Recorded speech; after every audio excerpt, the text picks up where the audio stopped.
Hello, everyone. This is Maxine with the Metanoia Life coming to you today with a Metanoia Minute in the middle of the day, the middle of the week, to give you a word of encouragement. Today, we're going to be talking about faith, and we're going to be looking at Hebrews 11, which is considered the hall of faith, where it's recorded people who expressed and showed great faith in their life.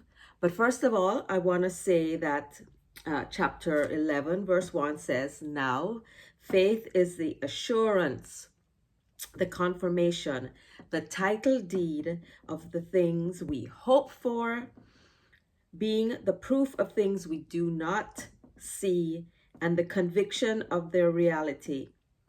Faith perceiving as real fact what is not revealed to the senses. Let me make it a little bit clearer.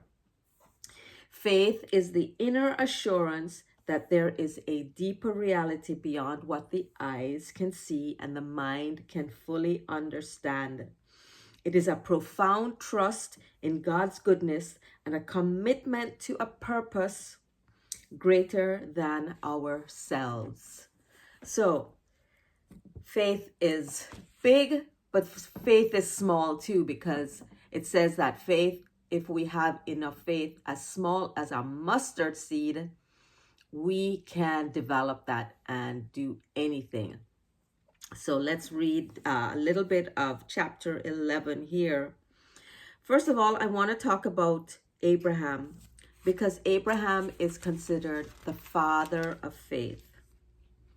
And it says here, "By faith, Abraham, when he was put to the test, while the testing of his faith was still in progress, had already brought Isaac for an offering. He who had gladly received and welcomed God's promise was ready to sacrifice his only son." Abraham waited 25 years to have a son. And when he did have the son, God asked him to offer him because he wanted to see how much he trusted him. And of course, we know the story. There was a ram in the thicket, and Abraham did not have to sacrifice Isaac after all. It says here also that it is impossible, verse 6, "Without faith it is impossible to please God, for whoever comes near to God must believe that God exists and that he is a rewarder of those who earnestly and diligently seek him."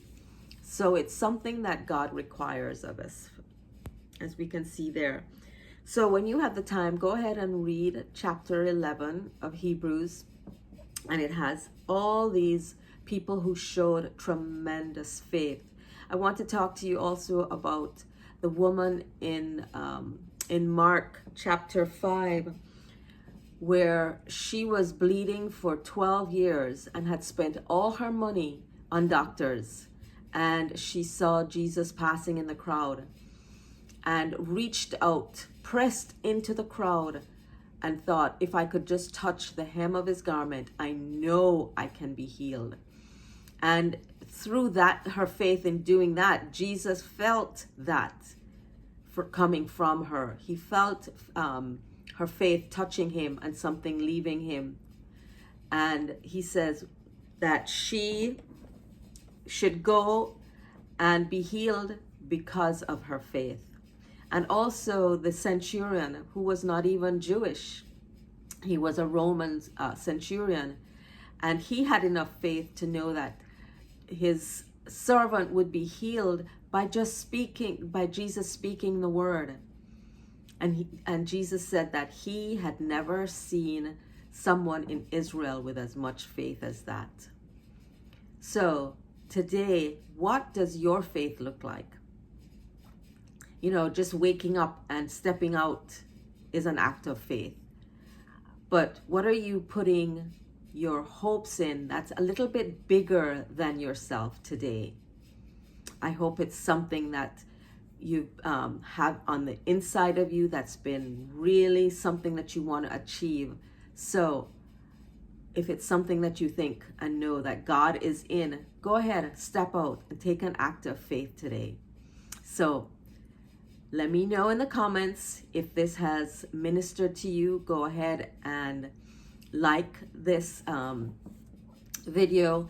Share it with somebody who needs to hear that today faith is quite possible. It's something that's already inside of us.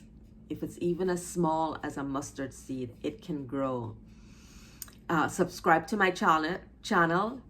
And from my heart to your heart today, be blessed. Have a wonderful rest of the week, and we'll talk again soon.